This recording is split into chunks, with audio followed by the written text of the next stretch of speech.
आपल्याला जे स्वतःला योग्य वाटतं तेच करा. दुसऱ्यांचा विचार केला तर आपलं जीवन जगणं खरोखर कठीण आहे. नमस्कार, मी सीमा तुमचं आणखीन एका छोट्याशा मिनी व्लॉगमध्ये अगदी मनापासून स्वागत करते.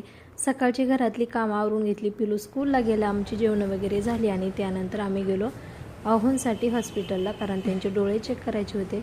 त्यांचा स्क्रीन टाईम खूप जास्त वाढल्यामुळे त्यांना जरासा त्रास होतो आहे. त्यांचं हॉस्पिटलचं काम वगैरे झाल्यानंतर आम्ही येता येता इतकी गरमी वाढली होती तर छान अशी कुल्फी वगैरे घेतली. त्यानंतर माझ्या हॉस्पिटलमध्ये गेलोत. आज माझं होतं आयनचं सेकंड सलाईन. मागच्या वेळेस मला इतका त्रास झाला, मी त्यातील एकही गोष्ट तुम्हाला सांगितली नाही, कारण उजव्या हाताला 3 आऊट गेले आणि त्यानंतर मग डाव्या हाताला सलाईन लावलेलं होतं.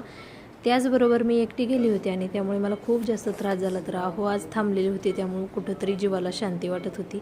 शेवटचं सलाईन वगैरे घेतलं आणि आजचा जो व्हिडिओ आहे तो इथंच थांबवते. कसा वाटला ते नक्कीच सांगा. चलो बाय.